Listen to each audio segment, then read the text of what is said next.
Hi friends, this is Madhurima from Madhurima's kitchen. ఈరోజు pasta గోంగూర curry ఎలా ప్రిపేర్ చేయాలో తెలుసుకుందాం.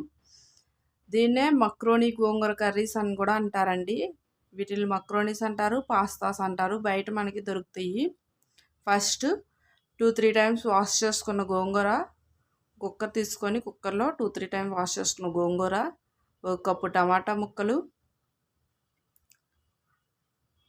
అలాగే కట్ చేసుకున్న 2 మిర్చి, దానికి సరిపడా వాటర్ తీసుకొని కుక్కర్ని 2-3 విజిల్స్ వచ్చేంత వరకు ఈ గోంగూర మొత్తాన్ని ఉడికించుకోవాలి. 3 విజిల్స్ వచ్చేంత వరకు ఉడికించుకోండి. నెక్స్ట్ పాస్తాస్ తీసుకొని ఒక కప్పు పాస్తాస్ ఒక బౌల్లో వేసుకోవాలి. 2 కప్స్ ఆఫ్ వాటర్ పోసుకోవాలి. ఈ పాస్తాస్ని కూడా బాయిలింగ్ చేసుకోవాలి. ఈ పాస్తాస్ అంతా ఉడికిన తర్వాత ఇలా ఉడికినవి పాస్తాస్, వీటిని ఒక బౌల్లోకి సర్వ్ చేసుకోవాలి. నెక్స్ట్ స్టవ్ ఆన్ చేసి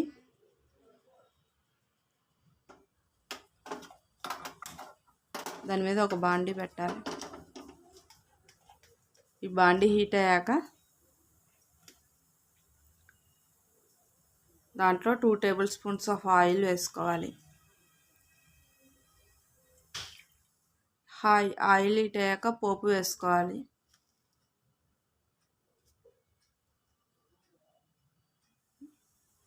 ఈ పోపు కొంచెం వేగాక దాంట్లో 2 ఎండుమిర్చి,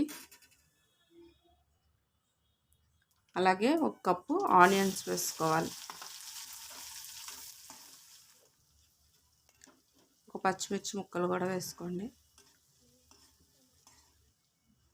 దీంట్లో రుచికి సరిపడా సాల్ట్, 1 టేబుల్ స్పూన్ పసుపు వేసుకొని ఈ ఆనియన్స్కి ఉప్పు పసుపు అంతా బాగా పట్టేటట్టు కలుపుకోండి. ఈ ఆనియన్స్ అంతా బాగా వేగాక దానిలో ఒక టమాటాని కట్ చేసుకున్న ముక్కలు వేసుకొని టమాటాలు, ఉల్లిపాయలు అంతా బాగా వేగేటట్టు దగ్గరికి వేయించుకోండి. తర్వాత ఉడకబెట్టుకున్న మక్రోనీస్ పాస్తాస్ తీసుకొని మొత్తం అంతా బాగా కలుపుకోవాలి.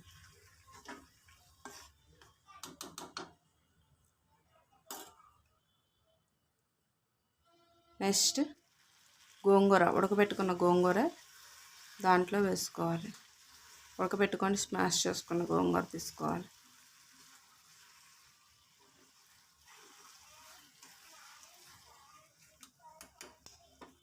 ఇలా అంతా బాగా కలుపుకొని దాంట్లో రుచికి సరిపడా సాల్ట్,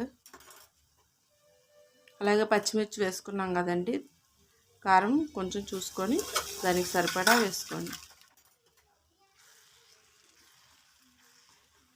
ఇలాగ అంతా బాగా కలిసేటట్టు ఈ గోంగూర పాస్తా అంతా ఒకసారి కలిపెట్టుకొని ఒక 5 మినిట్స్ ఉడకబెట్టుకుంటే ఈ ఆయిల్ అనేది అంతా పైకి తేలుతుంది.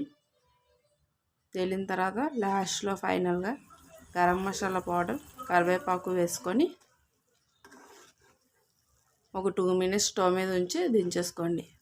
అంతే అండి, వెరీ వెరీ టేస్టీ పాస్తా గోంగూర కర్రీ రెడీ.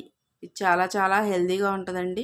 మీకు నచ్చినట్లయితే లైక్ చేయండి, సబ్స్క్రైబ్ చేసుకోండి.